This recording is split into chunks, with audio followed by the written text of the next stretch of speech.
11:11 na ng gabi.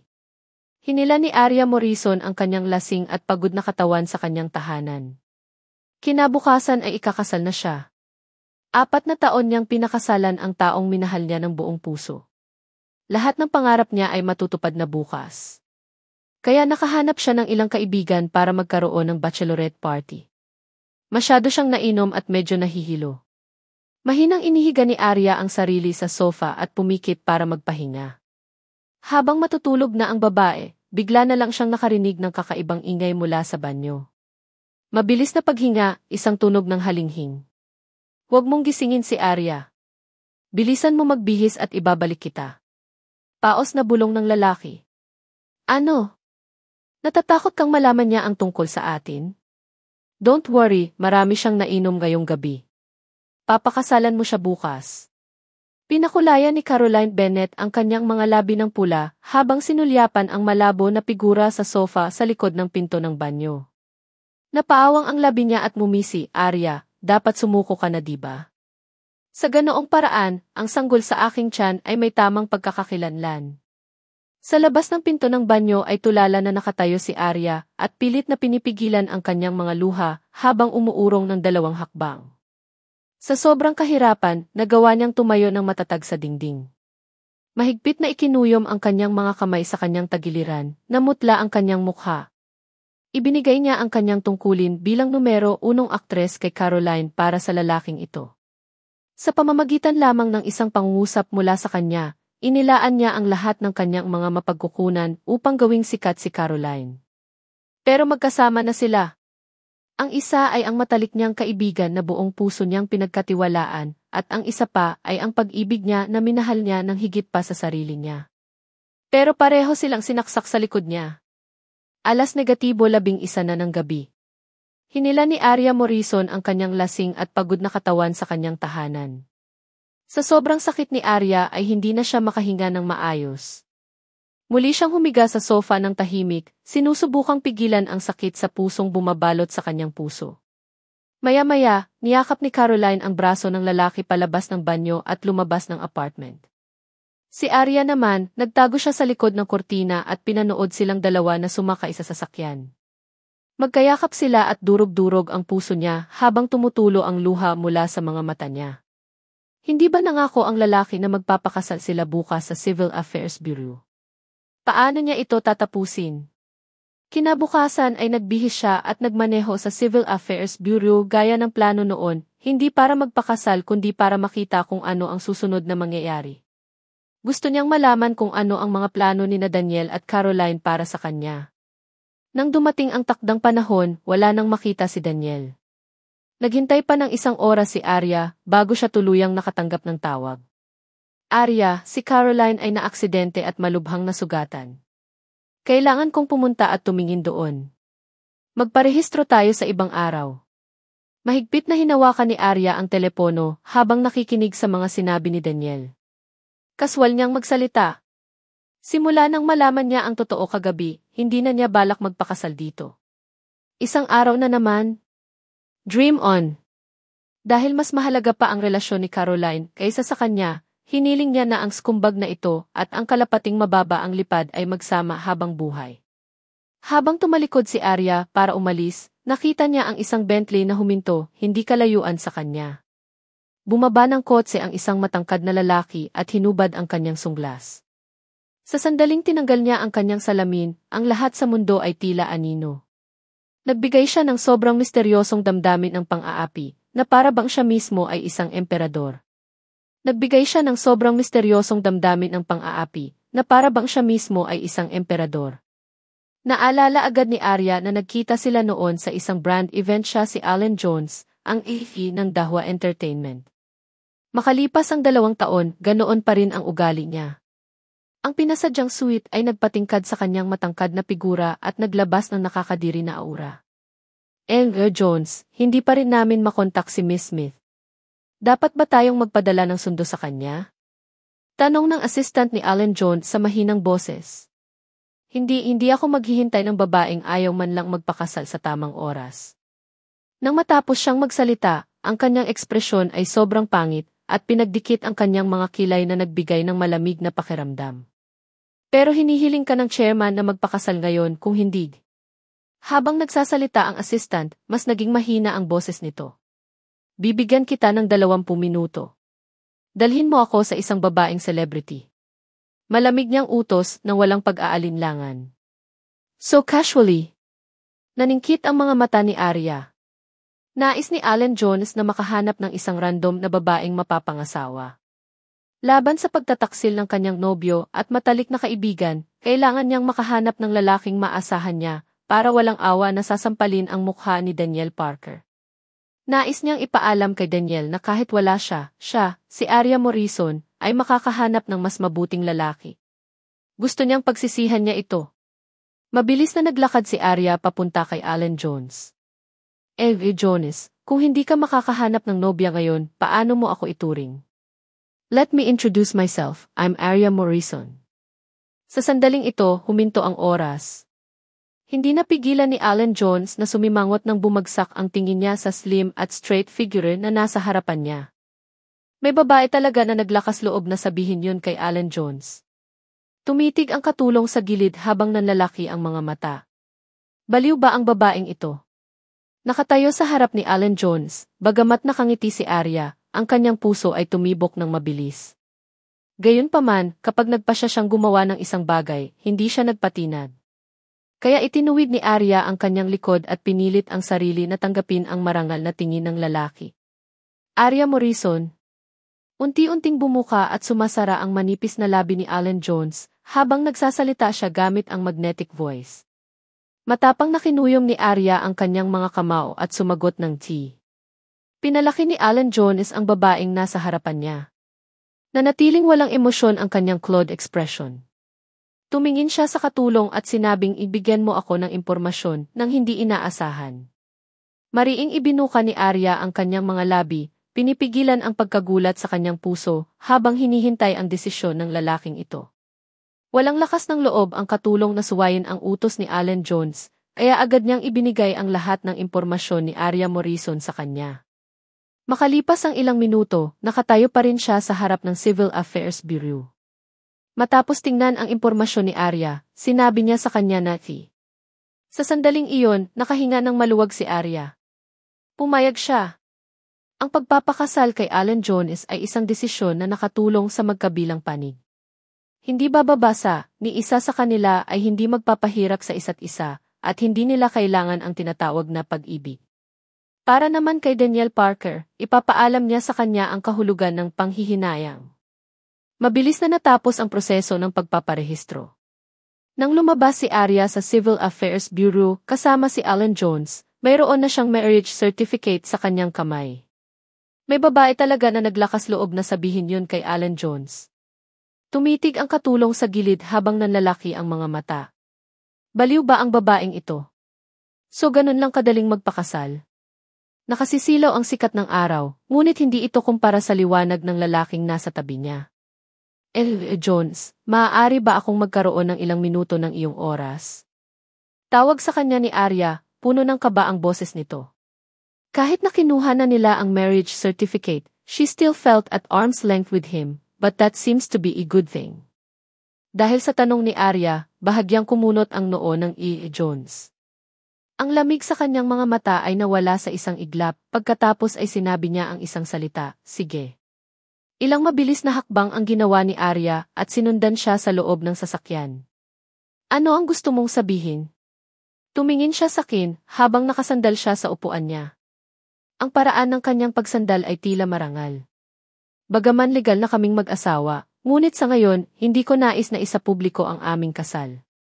Ibinaba ni Arya ang kanyang ulo at hinimas ang kanyang mga daliri habang maingat na nagsasalita.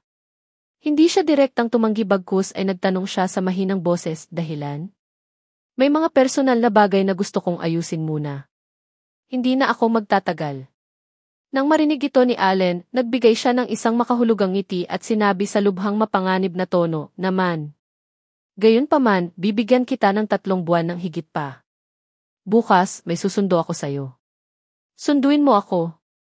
Walang oras na mag-react si Arya at nagtatakang tumingin sa kanya. Ikaw na si Kires Jones. Dapat na magkasama ang mag-asawa sa iisang bubong. Nanlilisik ang mga mata niya sa marriage certificate na nasa kamay ni Arya.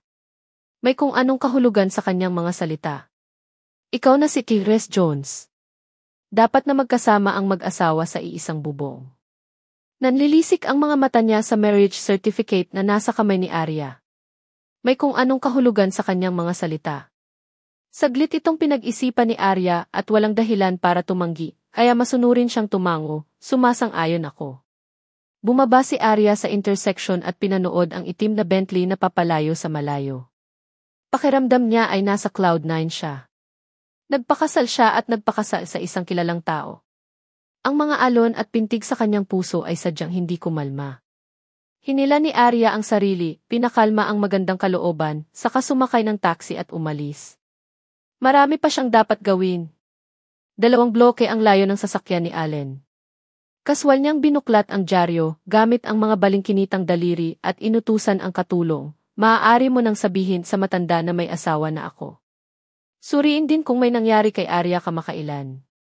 Naalala niya na siya ang reyna ng tyranny mula sa 2 taon na ang nakakaraan, siya ay itinuturing na diyosa ng bilog ng entertainment. Gayunpaman, nagretiro na siya upang magtrabaho sa likod ng mga eksena noong siya ay pinakasikat at nakipagrelasyon sa young master ng brilliant entertainment ng entertainment industry, si Danielle Parker. Ano ang katotohanan sa likod ng gayong babae na nagkukusa na gustong pakasalan siya? Napangiti ang mga labi niya habang iniisip ang itsura ng babae kanina lang. Pag-uwi ni Arya, sinimulan na niyang ipak ang kanyang bagahe. Bukas, lilipat na siya. Alam din niyang masyadong mapangahas ang mga kilos niya ngayon. Talagang nakuha niya ang isang estranghero na pakasalan siya sa Civil Affairs Bureau. Ang lalaki ay walang iba kundi si Alan Jones, ang Diyos ng entertainment industry. Hindi niya pinagsisihan ang ganoong desisyon. Ang dapat magsisi ay ang mga hamak ng lalaki at ng kanyang babae. Arya, si Danielle pala. Anong ginagawa mo? Buksan mo ang pinto. Nakatayo si Danielle Parker sa labas ng pinto ng apartment ni Arya, sumisigaw ng may pag-aalala. Talagang palihim na pinalitan ni Arya ang password sa pintuan ng kanyang apartment. Natuklasan ba ang bagay sa pagitan nila ni Caroline? Bakit ka nandito? Nanatili pa rin si Arya ng kalmadong saloobin kahit na nag-aapoy siya sa galit. Hindi pa ito ang oras para makipag-showdown siya sa kanya. Matagal siyang tinitigan ni Danielle na nalilito, ngunit wala siyang nakitang abnormal. Iniisip na hindi lang siya nakatulog ng maayos, kaya pumunta siya sa punto at ipinaliwanag ang kanyang layunin. Si Caroline ay nasugatan, kaya maaari kang pumunta sa audition upang tulungan siya ngayong gabi. Pagdating mo sa hotel, tandaan na magsuot ng mask at dapat madali kang makalusot. Lumabas? Bahagyang ipinikit ni Arya ang kanyang mga mata. Dapat natanggap ng mga reporter ang balita na si Caroline ay na-ospital, tama ba? Dahil gusto ni Danielle na siya ang kambal ni Caroline, gamitin muna niya ang utak niya. Pag-uwi ni Arya, sinimulan na niyang ipak ang kanyang bagahe. Bukas, lilipat na siya. Nakaayos na ako para sa ahente ni Caroline na makipagtulungan sa iyo. Saka nasugatan lang si Caroline dahil sa iyo. Masyado kang walang puso para hindi siya tulungang iligtas ang sitwasyon. Napakahalaga ng papel na ito sa magiging karera ni Caroline. Kung hindi sana pumunta si Danielle dito. Ang isang tulad niya lang ang makakapagsabi ng mga walang hiyang salita. Ngayon lang napagtanto ni Arya kung gaano siya kalubha na naloko at nagamit sa nakaraan, kahit na nagpapatakbo para kay Caroline. Kaya pala hanggang dito lang ang halaga niya sa kanya. Sige, pupunta ako. Pinigilan ni Arya ang kanyang pagkamuhi at tumango bilang pagsang-ayon. Dahil siya ay napakapursigido sa kanyang pagpunta, siya ay magiging mabuti ngayong gabi at matupad ang kanyang mga inaasahan. Tandaang pumunta sa audition sa oras at huwag magkamali. Sabi ni Danielle habang nakatitig kay Arya. Hindi niya napansin ang pagbabago nito at umayos na siya, sabik na aliwin si Caroline sa ospital. Kalmadong pinanood siya ni Arya na umalis. Matatag niyang sinabi sa kanyang sarili sa kanyang puso na personal niyang makikita silang mamamatay kasama ng kanyang sariling mga mata. Pagkasara ng pinto ay umupo muna siya ng matagal bago niya inilabas ang phone niya at sinabi sa manager niya na si Luna ang lahat ng nangyari. No way, wala ba siyang utak? Para mag-audition ka sa ngalan ni Caroline? Masyadong mediocre ang acting skills ni Caroline, hindi ba siya natatakot na ma-expose? Sa kabilang side ng phone, hinampas ni Luna ang mesa sa galit. Sa kabilang side ng phone, hinampas ni Luna ang mesa sa galit. Sumasang-ayon ako. Walang katulad na kalmado si Arya habang tinitingnan ang litratong iniligpit. Gusto mo talagang pumunta? Naunawaan ni Luna ang pagkatao ni Arya. Kapag nakapagdesisyon na siya, walang makakapigil sa kanya. Bahagyang sinipa ni Arya ang mga paa. Naaninag sa salamin ang kalmado niyang ekspresyon, Luna, alam kong may pakialam ka sa akin, pero may mga bagay akong dapat gawin. Tulungan akong makipag-ugnayan sa mga reporter ng istasyon ng telebisyon at sabihin sa kanila na mayroon akong malaking balita para sa kanila. Noon, tanga at naive ako kasi masyado akong nag-aalaga sa relasyon namin ni Daniel, masyado akong nagtiwala sa kanya. Dahil naglakas loob silang gamitin ako ng paulit-ulit, babayaran nila ang presyo. Ang kanyang mga salita ay nagpasaya sa kanyang manager na si Luna. Taos puso niyang sinundan si Arya at hindi siya iniwan. Kanina pa niya hinihintay na dumating ang araw na ito kung kailan siya magigising. Huwag kang mag-alala, palagi akong nasa tabi mo at susuportahan ka. Huminto sandali si Luna bago nagtanong, gayunpaman, ano ang plano mong gawin? He dares me to audition for Caroline, pero tiyak na hindi ko maipakita ang mukha ko. Pagkatapos, ipapakita ko sa publiko ang aking pagkakakilanlan at gagamitin ko ito bilang isang pagkakataon para ilantad ang hindi patas na kontratang pinirmahan ko sa Brilliant Entertainment noong mga nakaraang taon. Naiintindihan ko. Sige at gawin mo ang gusto mo, nasa iyo ang buong suporta ko. Huminga ng malalim si Arya.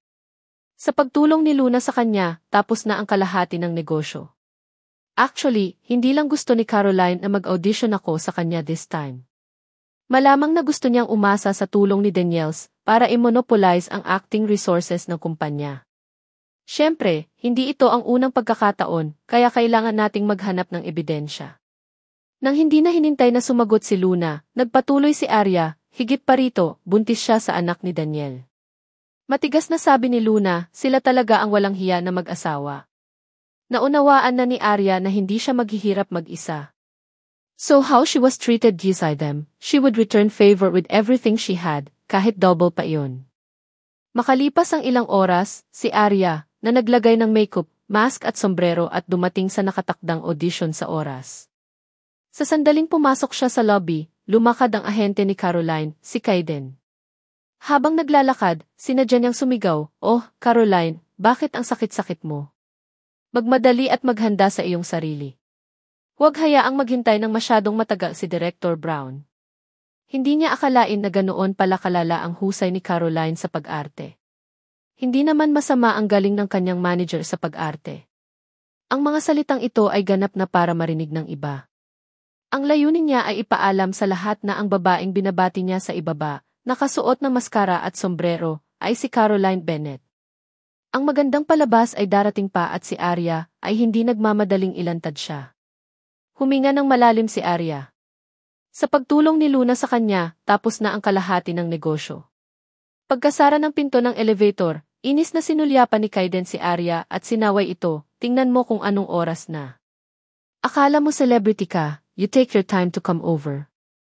Ang kanyang mayabang na tono ay katulad ng kay Caroline, tinatrato si Arya bilang isang alipin na inuutusan. Kung hindi siya nabulag sa pagkukunwari ni Daniel, kung hindi siya naging behind the scenes at naging active sa big screen, paano nga ba maglalakas loob ang isang maliit na karakter na tulad ni Kaiden na sigawan siya ng ganito? Ibinaba ni Arya ang kanyang mga mata. Sa mga mata nila, biro lang siya. Pinigilan ni Arya ang pangutya sa sarili at kawalan ng magawa sa kanyang puso at naging kalmado muli ang kanyang mga mata. Ibinaba niya ang kanyang ulo at hinila ang kanyang maskara. Pagkatapos ay umubo at ipinaliwanag, maraming tao sa film crew na ito ang nakakita kay Caroline dati. Ayokong makilala kaagad pagpasok ko, kaya kailangan kong maging handa. Pagkatapos niyang sabihin iyon ay napagtanto ni Kaiden na ang makeup na suot ni Arya ngayon ay talagang katulad ng nakasanayan na makeup ni Caroline.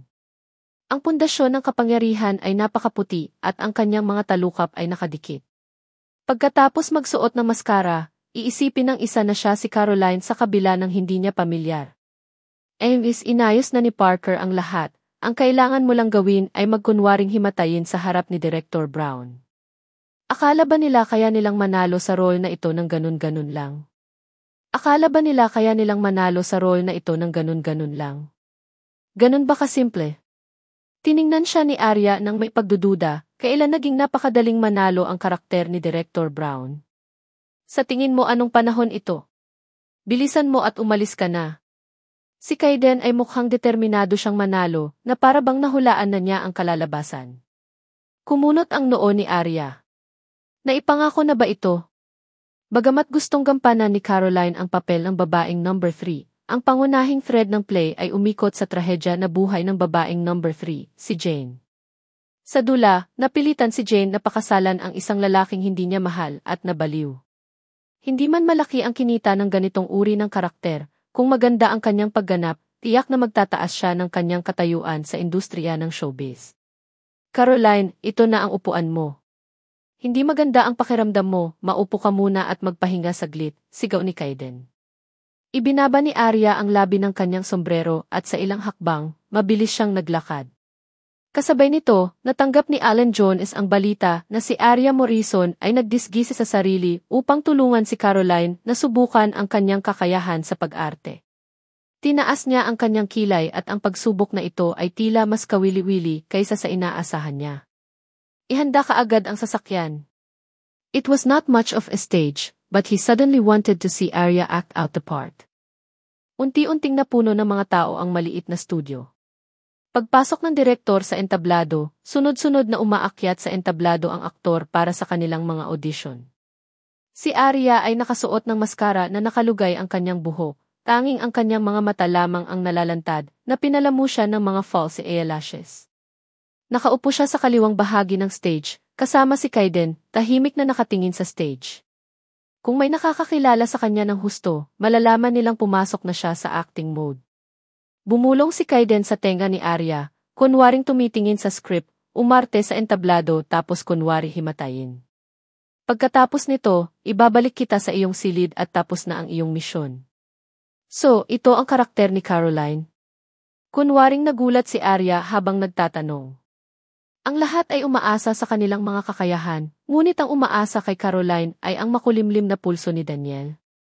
Siyempre, dapat kang gumawa ng isang mahusay na, mahina na pagkilos at huwag gumawa ng anumang hindi kinakailangang mga eksena para sa iyong sarili. With that, bumangon si Kaiden at sinagot ang telepono. Sa babala ni Kaiden, sa kabilang banda, ginising si Arya. Bumaba ang tingin niya sa script at bahagyang kumulot ang labi niya sa ilalim ng maskara. Isang ideya ang pumasok sa isip niya. Nang muli siyang tumingala, tumulo ang mga luha sa kanyang mga mata dahil sa pakikiramay niya sa buhay ni Jane. Pumunta ang staff sa tabi niya at sinabing, Caroline, ikaw na ang susunod. Tumango si Arya at tumayo liw upang hindi makita ni Kaiden ang kanyang plano, nagpanggap siyang umubo ng 2 beses. Sinamantala ni Kaiden ang pagkakataong ito upang ipaliwanag, si Caroline ay maisakit mula sa paggawa ng pelikula sa mga nakaraang araw at nagdurusa pa rin ng mataas na lagnat. Lubos niyang pinahahalagahan ang tungkuling ito at iginigiit na lumahok sa audition anuman ang aking pagtutol. Pagkasabi niyon ay sinadya niyang tumingin kay Arya na may masakit na ekspresyon at umiling na nakangiti. Unti-unting napuno ng mga tao ang maliit na studio. Pagpasok ng direktor sa entablado, sunod-sunod na umaakyat sa entablado ang aktor para sa kanilang mga audition. Nang matapos ni Kaiden ang kanyang pangungusap, napansin ni Arya ang pagbabago sa paraan ng pagtingin ng mga tao sa kanyang paligid. Habang naiinggit sila sa kanya, bigla din silang nakaramdam ng kaunting paghanga sa kanya. Napangisi si Arya sa kanyang pandinig, upang makalikha ng isang mabait at propesyonal na personalidad para kay Caroline, nagsikap si Daniel na iset up ito. Makikita nila hindi niya hahayaang mangyari. Siguradong masisira ang character setup ni Caroline gayon. Hakbang na umakyat si Arya sa stage. Bagamat nakasombrero at nakamaskara ay nakatingin lang sa kanya si Derek Brown at napabuntong hininga dahil sa paliwanag ni Kaiden kanina lang. Wala siyang sinabi. Dahan-dahan niyang hinubad ang kanyang sombrero, hinayaan ang kanyang mahabang buhok at iniwan lamang ang maskara sa nakatakip sa kanyang mukha. Dahan-dahan siyang tumalikod at naglakad paikot sa stage ng 3 beses. Tila isang walang malay na aksyon, ngunit nagsimula na siyang pumasok sa isang estado ng pagganap. Mabilis na inayos ni Kaiden ang kanyang emosyon. Sa isang iglap ay magkukunwari siyang nataranta habang naghahanda siyang sumugod para tulungan si Arya, na himatayin sana. Gayunpaman, hindi niya inaasahan na biglang lumingon si Arya. Hindi lang siya nanghina, lumuhod pa siya sa stage at umiyak. Ang kanyang boses ay naging malakas at nagsimulang manginig ang kanyang mga balikat. Sinakal niya ang isang linya. Paano mo ako iiwan mag-isa? Nang matapos siyang magsalita ay inangat niya ang ulo niya. Ang kanyang mga luha, na nabulag sa kanyang paningin, ay bumagsak sa gilid ng kanyang mga mata. Ito ay pag-arte. Lahat ng mga direktor at staff na naroroon ay naantig sa eksenang ito. Ang pinakamahalagang eksena sa pag-iyak sa papel ni Jane ay lubos niyang naintindihan. Kumpara sa ibang aktor na katatapos lang gumanap ng crying scene, mas realistic ang ekspresyon niya. Hindi na iwasang madama ng mga manonood ang kanyang taos-pusong emosyon. Ayon sa paglalarawan ng script, pagkatapos na iwanan, si Jane ay nasa sobrang sakit na nais niyang mamatay na siya. Iiyak siya buong araw, ngunit ang pagganap ni Arya ay hindi lamang upang pigilan ang sakit sa kanyang puso, ngunit ito rin ang nagbigay sa kanya ng pakiramdam ng muling pagsilang. Ayon sa paglalarawan ng script, pagkatapos na iwanan, si Jane ay nasa sobrang sakit na nais niyang mamatay na siya. Iiyak siya buong araw, ngunit ang pagganap ni Arya ay hindi lamang upang pigilan ang sakit sa kanyang puso, ngunit ito rin ang nagbigay sa kanya ng pakiramdam ng muling pagsilang. Nang umupo siya sa sahig ng entablado, habang nakayakap ang kanyang mga braso sa kanyang mga tuhod at sinabi ang kanyang pangalawang linya, hindi maiwasan ng lahat na palakpakan ang kanyang pagganap. Ang maliit na studio ay agad na napuno ng dumadagundong na palakpakan. Ito ay hindi na isang simpleng audition, ito ay isang pagganap sa antas ng aklat-aralin. Ganap niyang nailarawan ang papel ni Jane sa ibang paraan na ginagawang mahirap para sa mga tao na kalimutan siya. Umupo si Derek Brown sa upuan at huminga ng malalim. Puno ng pagtataka ang mga mata niya, siya nga. Siya ang babaeng hinahanap ko. Inanunsyo kaagad ng assistant director, ang aktres para sa babaeng number 3 na si Jane, ay si Caroline Bennett. Dahan-dahang tumayo si Arya mula sa stage. Nang makita niya ang excitement sa mga mata ni Kaiden, bahagyang pumulupot ang kanyang mga labi sa ilalim ng maskara. Huwag kang mag-alala, hindi pa ako tapos umarte. Sa pinakahuling hilera ng maliit na studio, isang lalaking kasing mahal ng emperador ang naglagay ng 2 kamay sa kanyang pantalon. Huminto sa mukha ni Arya ang malamig at mayabang niyang tingin at bumungad sa kanyang mga mata ang pagtataka. Kung gaano siya kalamig, nabigla rin siya sa kinikilos nito ngayon. Pambihira nga ang dating Grand Slam movie queen, hindi niya mabaliwala ang emosyon ng babaeng ito. Hinawakan ni Derek Brown ang script at tumayo. Hindi niya inaasahan na ganoon kabilis ang pag-improve ng acting ni Caroline. Sa simula, nag-alinlangan siya tungkol dito, ngunit sumuko sa pressure ng Brilliant Entertainment at inimbitahan siya para sa audition. Ang puso niya ay napuno ng ayaw. Gayunpaman, ang pagganap ni Caroline ay lumampas sa kanyang inaasahan. Ang kanyang pag-arte ay higit pa sa maaaring hilingin ng sinuman upang magtagumpay sa pagiging isang nangungunang aktres. Tumingin ang direktor kay Arya na may nasisiyahang ekspresyon. Sininyasan niya ang kanyang assistant na ituloy ang audition habang papababa na si Arya sa stage. Then may biglang sumigaw from backstage, Caroline Bennett is going to act, crying scene. Isang malaking biro. Napalingon ang lahat sa pinanggalingan ng boses at nakita ang leading lady ng pelikula na si Gloria.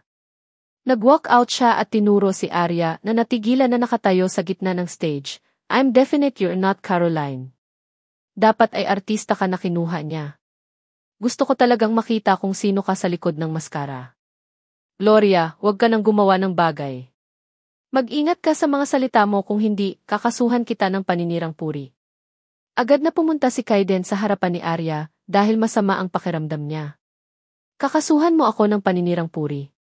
Makikita natin. Hayaan siyang tanggalin ang kanyang maskara para makita ng lahat kung siya ba talaga si Caroline. Napakalubha ng sakit ni Caroline, kaya kapag tinanggal niya ang kanyang maskara, ang mga kasama niya sa studio ay mahahawa sa kanyang virus. Tiyak na ayaw naming mangyari iyon, hindi naman kami ganoon ka-selfish, pagtatalo ni Kaiden. Kung wala kang lakas ng loob, ngunit huwag mo akong bigyan ng isang karumal-dumal na dahilan. Napaawang ang labi ni Gloria. Sa tingin mo ba ay lahat ng tao dito ay isang tanga na walang anumang pangunahing kaalaman sa medikal?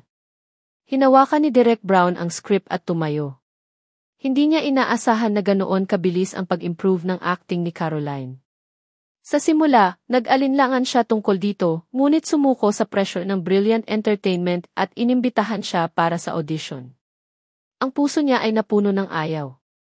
Ikaw, sabi ni Kaiden, at saka naglakad si Arya papunta sa kanya.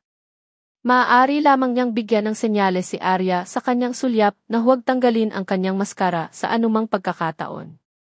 Direktor, ano ang gagawin natin? Narinig ng assistant director ang kaguluhan sa paligid pagkatapos ay palakas ng palakas. Maraming reporters ngayon, Woody. Napatingin si Director Brown kay Arya na nakatayo sa stage at nakasimangot na may problemang ekspresyon. Miss Caroline, gusto mo bang sorpresahin ang lahat?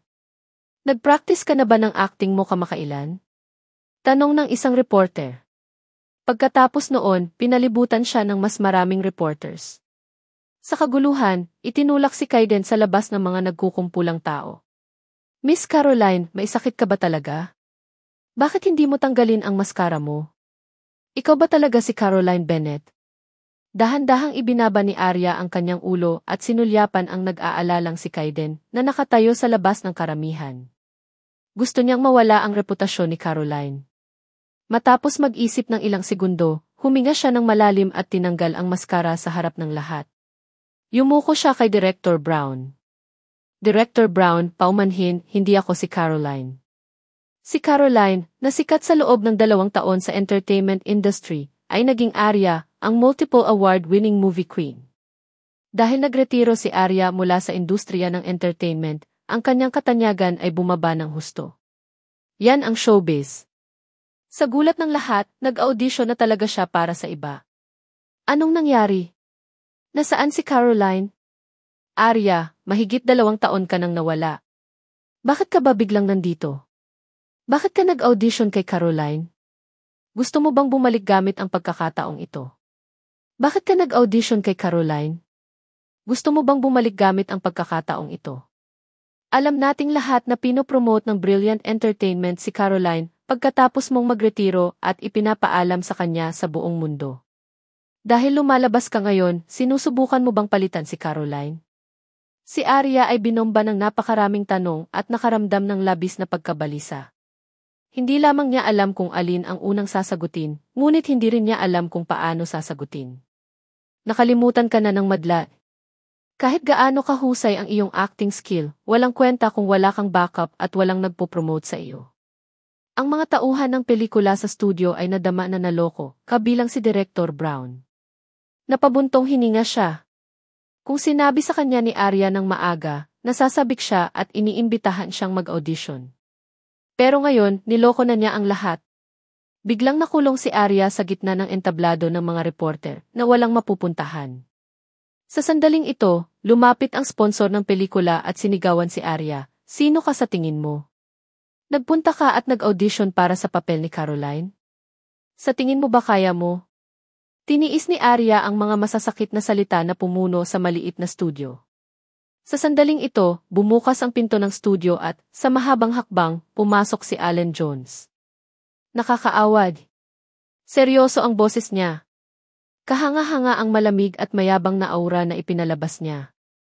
Habang siya ay direktang naglalakad patungo sa grupo, ang mga reporter ay mabilis na pumunta sa gilid na nagbukas ng landas para sa kanya.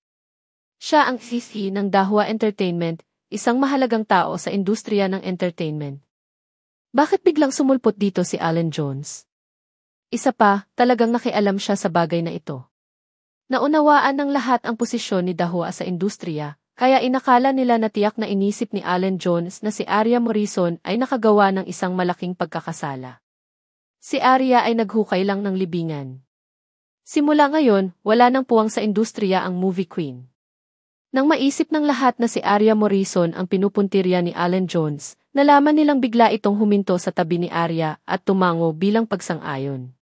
Hindi naman masama ang acting skills mo. Napatingin sa kanya si Arya na nakadilat ang mga mata. Nakita niya talaga ang performance niya. Higit pa rito, gumawa siya ng inisyatiba upang tulungan siya. Ang taong ito ay ang asawa na kakasal lang niya. Kinuha ni Allen ang ekspresyon ni Arya sa kanyang mga mata at bumaling kay Director Brown. Director Brown, ano sa palagay mo? Likas na walang kapintasan ang pag-arte ni Miss Arya. Naniniwala akong ngayon lang nakita ng lahat. Sinalubong siya ng tingin ni Director Brown habang may problemang ekspresyon ang sinabi nito. Pero siya lang ni. Sa tingin ko hindi iyon malaking problema.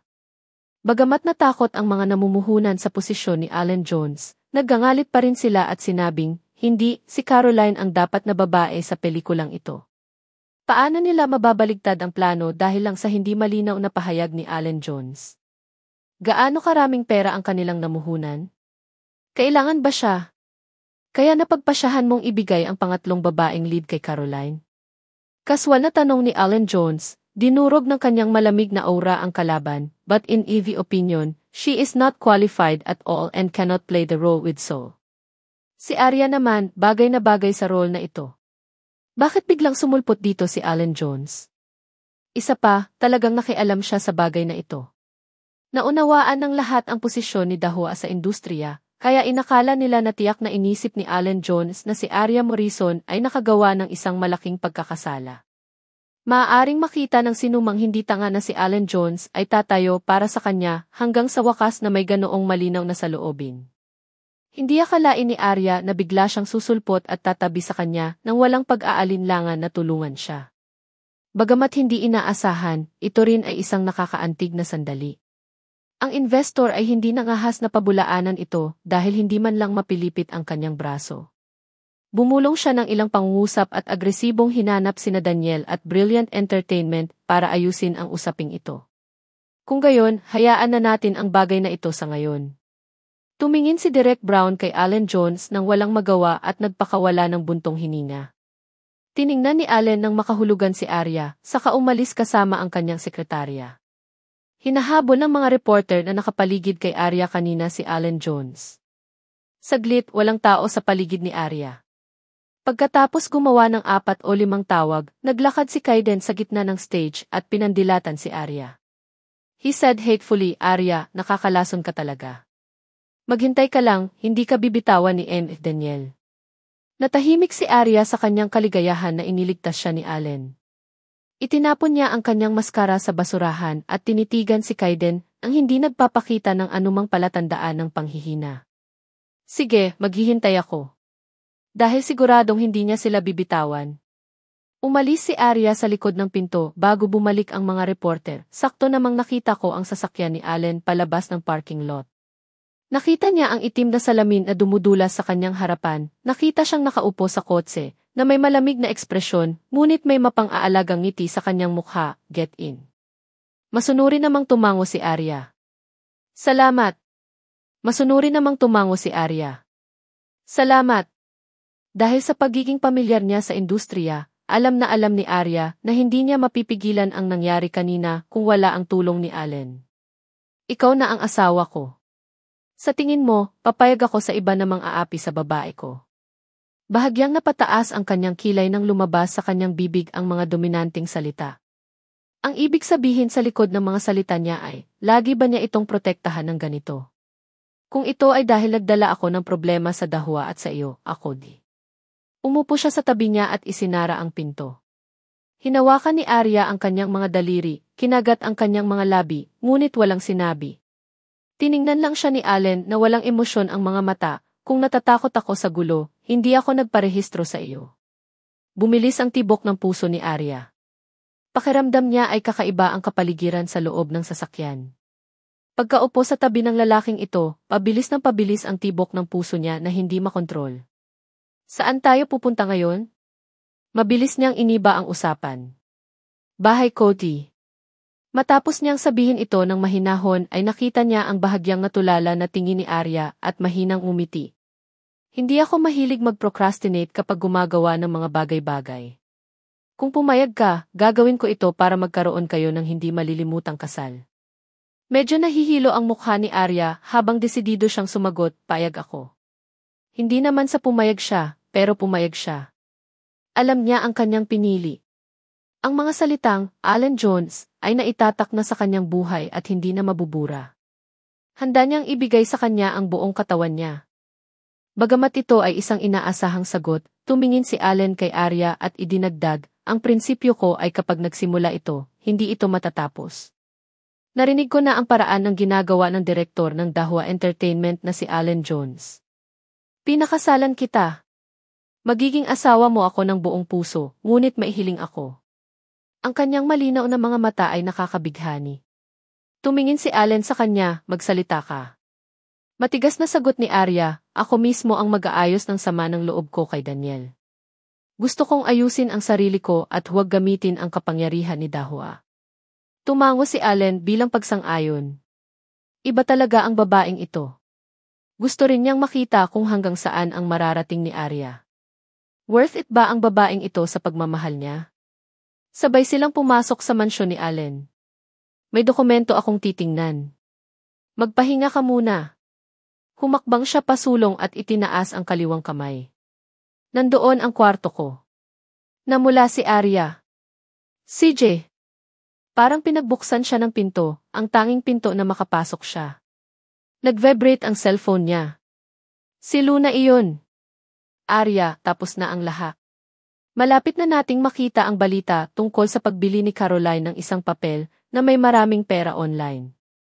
Ginamit niya ang relasyon nila ni Daniel para kunin ang resources ng kumpanya at ay bully ang mga baguhan. Luna, salamat sa iyong pagsusumikap. Taos pusong nagpasalamat si Arya. Handa pa rin si Luna na sundan at suportahan siya all this time. Naantig siya ng husto. Hindi mo kailangang maging magalang sa akin. Siguradong hindi mo alam, ang ebidensyang ito ay ibinigay sa akin ng mga empleyado ng kumpanya. Palagi silang binubuli ni Caroline at sinabi sa akin na handa silang tulungan ka. Arya, gawin mo ang gusto mo at susuportahan ka namin lahat. Bagamat ito ay isang inaasahang sagot, tumingin si Allen kay Arya at idinagdag, ang prinsipyo ko ay kapag nagsimula ito, hindi ito matatapos. Salamat, Luna. Nag-leak ka na ba ng balita tungkol sa pagbubuntis ni Caroline? Hindi pa. Naisip mo ba talaga ito? Ano ang gagawin mo pagkatapos? Akala niya ay may nararamdaman pa rin si Arya para kay Daniel. Bahagyang nagtaas ng tingin si Arya at tumingin sa direksyon ng study ni Allen. With a relieved smile, she said, nalaman ko lang na wala sa kanya ang kapalaran ko. Sino yun? Ito ba? Iba ang napansin ng matatalas na mata ni Luna kay Arya. Magtatanong pa sana siya, naputol ang tawag niya sa cellphone niya. Ito ang reporter ng Wind Speaker. May seryosong negosyo muna akong aasikasuhin. Sige, hihintayin ko ang balita mo. Ibinaba ni Arya ang kanyang cellphone. Ang mood niya ngayon ay ganap na nagbago mula sa dati. Ang isa ay dapat palaging gumawa ng isang hakbang pasulong sa buhay, upang malaman kung anong uri ng tanawin ang naroon. Hindi niya alam kung kailan sumulpot si Allen sa kanyang likuran. Hindi niya sinasadyang pakinggan ang tawag sa teleponong iyon, ngunit hindi ito masyadong malayo. Dagdag pa, isa rin siyang emperor-level figure sa entertainment industry, kaya saglit niyang naisip ang tungkol sa pagkukusa ni Arya na pakasalan siya. Ang katotohanan ay madaling dumating. Narinig mo? Lumingon si Arya at kinakabahang tumingin sa kanya. Bigla siyang natakot na mag-iwan siya ng masamang impresyon sa puso nito. Ikaw ay mapagpasyahan. Lumapit si Allen kay Arya at tinaas baba ang kamay nito. Isang mapanganib na tingin ang bumungad sa kanyang mukha. Ginagawa ko lang ang sa tingin ko ay tama. Matapang na tumingin sa kanya si Arya. Walang pag-aalinlangan sa kanyang mga mata habang sinabi niyang, huwag mong intindihin. Ginagawa ko lang ang sa tingin ko ay tama. Matapang na tumingin sa kanya si Arya. Walang pag-aalinlangan sa kanyang mga mata habang sinabi niyang, huwag mong intindihin. Mahalaga ba ang aking ideya? Ngumiti ito ng nakakaakit, binitawan siya at bumaling para buksan ang refrigerator. Naniniwala lang ako sa nakikita ko. Sa mga salitang ito, ang puso ni Arya ay tila naantig ng kung ano at hindi maipaliwanag na mainit. Ang kanyang bagong asawa ay maaaring maka-score ng 79 puntos. Matapos matanggap ni Daniel ang balita, ibinagsak niya ang kanyang telepono sa galit, may magsasabi ba sa akin kung ano ang nangyayari? Wala pang kalahating oras, nakatanggap ang Brilliant Entertainment ng maraming tawag mula sa hindi mabilang na mga reporter. Kumalat online ang balita tungkol sa pagbili ni Caroline ng isang papel at maraming anonymous na post na nagbubunyag ng katotohanang binubuli niya ang mga baguhan at kumukuha ng mga mapagkukunan pagkatapos ng kanyang debut. Hinabol din ng mga investor si Daniel para sa paliwanag. Sa sandaling ito, dahil sa pagpapalit ni Arya kay Caroline at pagsubok sa audition, ang reputasyon ng Brilliant Entertainment ay lubhang naapektuhan. Tumingin sa kanya si Caroline at kumunot ang noo. Hindi mo pa rin nakikita na ang lahat ng ito ay kagagawa ni Arya. Ayaw niya lang na maging masaya ako. Hindi kapag nalaman niyang kasama mo ako, hahanapin niya ako. Naisip ni Daniel na kilalang kilala niya si Arya. Magkakaroon ako ng mag-imbestiga dito. Imbestigahan? Sa oras na maimbestigahan mo ito, hindi na ako makakapagtrabaho sa industriyang ito. Kung gayon ano ang gusto mong gawin? Inikot ni Caroline ang kanyang mga mata, lumapit sa kanya at niyakap ang kanyang braso at malumanay na nagtanong, Daniel, naaalala mo ba nang ipahayag ni Arya ang kanyang pagreretiro pagkatapos niyang mangakong mananatili sa iyo? Kung handa siyang gawin iyon para sa iyo, dapat ay handa rin siyang gawin ito. Mag-issue ng pahayag sa ngalan ng kumpanya upang sabihin na may plano siyang bumalik ngunit hindi makahanap ng pagkakataon. Idagdag pa, nagsiselos siya sa reputasyon at posisyon ko, kaya sinamantala niya ang injury ko na hindi makapag-audition para idisgis ang sarili para maging kamukha ko at ginamit ang pagkakataong ito para tumaas ang kanyang kasikatan. Binayaran niya ang mga tao para gumawa ng mga kasinungalingan online para atakehin ako nang may mali siya dahil gusto niya akong gamitin bilang stepping stone. Ito sabi ni Daniel, ngunit nag-aalangan. Kung tutuusin, sa nakalipas na 2 taon, maraming nagawa si Arya para sa kanya, kaya ayaw niyang maging masyadong malupit. Kung nag-aalangan ka tungkol dito, tiyak na sisirain niya ang Brilliant Entertainment. Napaniwala si Daniel sa sinabi nito, ngunit biglang pumasok ang investor sa kanyang opisina, Director Parker, kung ganito ang gagawin mo, hindi na tayo makakapagtulungan. Anong problema ngayon? Galit na galit ang investor, kumusta ang private meeting ni si Parker with Miss Caroline all over the net? Napagtanto mo ba kung gaano kalaki ang pinsala nito sa aming kumpanya? Sa madaling salita, gagawin natin. Agad na bawiin ang aming puhunan at wala nang kinalaman sa Brilliant Entertainment. Imbestigahan? Sa oras na maimbestigahan mo ito, hindi na ako makakapagtrabaho sa industriyang ito. Galit na galit si Caroline na umaapoy ang mukha. Sino ang nag-post ng balita? Ginawa ko. Sabi ni Luna habang naglalakad papasok na may hawak na isang kahon ng audio tapes sa kanyang mga braso at inihampas ito sa mesa. Ito ang mga ebidensya na binubuli mo ang mga baguhan ng kumpanya. Ang mga online ay ang dulo lamang ng malaking bato ng yelo. Baliw ka ba? Gusto mo bang ma-dismiss? I thought I already expressed it very clearly tapos tinatanong mo pa ako. Ganyan ka ba katanga? Tanong ni Luna at tinignan siya ng masama. Hinubad niya ang kanyang work pass sa kanyang lieg at kaswal na inihagi sa mesa. Ito ay dahil ang mga taong tulad mo na nagtatrabaho sa likod ng mga eksena, kaya ang industriya ng entertainment ay napakagulo. Walang oras si Daniel para magalit sa kanya. Direkta niyang inutusan ang lahat ng departamento na sugpuin ang online na balita at itulak ang lahat ng sisihin kay Arya ayon sa mga tagubilin ni Caroline. Pagkatapos ng lahat, ang Brilliant Entertainment ay namuhunan ng maraming pera kay Caroline nitong mga nakaraang taon at halos lahat ng mga mapagkukunan ay ibinigay sa kanya. Naglagay siya ng napakaraming puhunan ngunit wala pa ring benepisyong kapalit. Natural, hindi siya pwedeng umupo na lang at panoorin ang kanyang reputasyon na sumama. Sa matinding pagsisikap na iligtas ang sitwasyon, ang opinyon ng publiko online ay naging isang panig. Naniniwala ang lahat na itinago ni Arya ang kanyang sarili bilang Caroline upang lalo siyang maging tanyag. Gayunpaman, sa hapon sa parehong araw, ang lahat ng mga kumpanya ng entertainment ay nakatanggap ng paunawa mula sa kalihim ng Dahwa Department. Kung ang sinuman ay patuloy na maglalabas ng anumang hindi ka nais-nais o nakakapinsalang balita tungkol kay Arya Morrison, may mga kahihinatnan. May suporta kaya si Arya ng Dahwa Entertainment? May suporta kaya si Arya ng Dahwa Entertainment? Sa inilabas na paunawa ng sorpresa, ang mga pinuno sa mga kumpanya ng entertainment ay agad na tumigil sa paglalathala ng anumang balita tungkol kay Arya. Ilang sandali, bumalik ang atensyon ng lahat kay Caroline.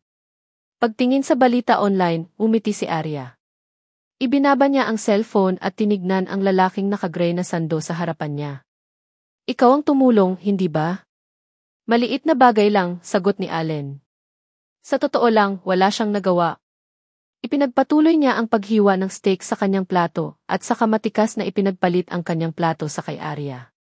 Naging tinik ka sa Brilliant Entertainment, gusto mo bang magpalit ng karera sa hinaharap? Hindi, dahil gusto nilang siraan ako at isipin na gusto kong kunin ang pagkakataong ito para bumalik sa showbiz. Pagkatapos ay lalabanan ko ang tubig at ipakita sa kanila na maaari pa rin akong magtagumpay sa aking sariling lakas. Hindi ka ba nag-aalala? Kapag tuluyan ka ng ipinagbawal ng Brilliant, hindi na ako makakalabas ng wala sa oras para protektahan ka. Ang kanyang mga salita ay parang isang bugso ng hangin na humampas sa buong silid. Kahit na ang kanyang mga salita ay medyo sukdulan, si Arya ay hindi natakot kahit kaunti. Ang prinsipyo ko, dahil may nasimulan ako, tatapusin ko hanggang dulo. Walang makakapigil sa akin. Papasanin niya ang mga kahihinatnan ng pagiging kaaway ni Daniel, ngunit higit sa lahat, tutuparin niya ang pangako sa kanya. Ilang babae sa mundong ito ang may ganitong katapangan? Dahil ang mga bagay ay umunlad hanggang sa puntong ito, hindi man lang tumawag si Daniel upang suriin siya. Sapat na ito para patunayan na, hindi na ito katumbas ng pagmamahal niya, tiyak na hindi niya hahayaang matapos ang bagay na ito. Umamin si Allen, isang magandang desisyon na manatili sa tabi niya ang babaeng ito. Napangiti ng mahina si Arya. Sa harap niya, pinili niyang magkaroon ng bagong simula, isang malinis na talaan. Ang kasal ay hindi isang ritual. Kahit saglit pa lang silang magkakilala, naramdaman ni Arya ang hindi maipaliwanag na gravity na humihila sa kanya palapit sa lalaking ito. Sir, naihatid na po sa kwarto ang mga hiniling niyo. Magalang nasabi ng katulong. Mahigpit na hinawakan ni Arya ang kutsilyo at tinidor habang bumibilis ang tibok ng puso niya. Tumingin siya kay Allen at namula. Ang gabi ng kasal. Sinundan ni Arya si Allen at dahan-dahang naglakad papunta sa kwarto. Puno ng rose petals at colored candles ang kwarto. Kung kailangan niyang pagdaanan ito, nakahanda na siya pero natatakot at kinakabahan pa rin siya. Dahil ang mga bagay ay umunlad hanggang sa puntong ito, hindi man lang tumawag si Daniel upang suriin siya.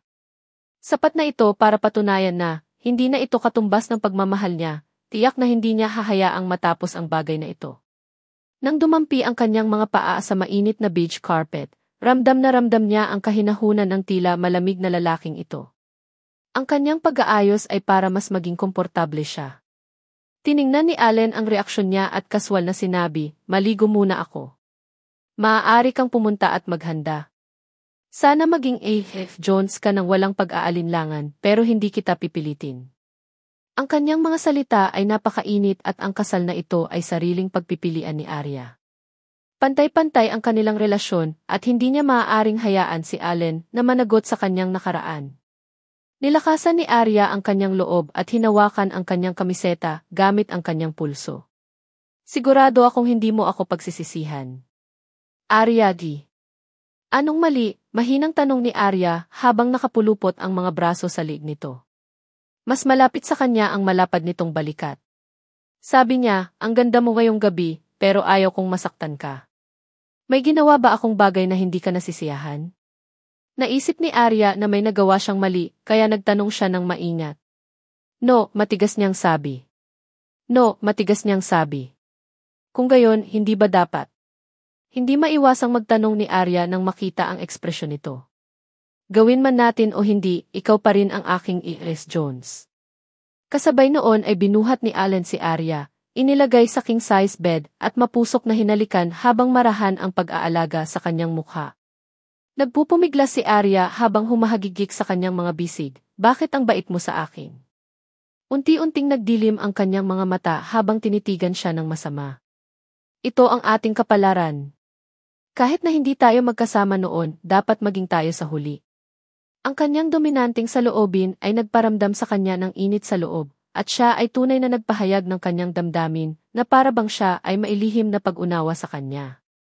Handa siyang maging pusa sa kanyang mga bisig na lumubog sa kanyang malupit na kahinahunan. Sa pamamagitan lamang ng pagpapahalaga at pagiging tapat sa isa't isa, mapaglapit nila ang dalawang puso. Sa ngayon, hindi pinagsisihan ni Arya ang pagkukusa na makasama siya.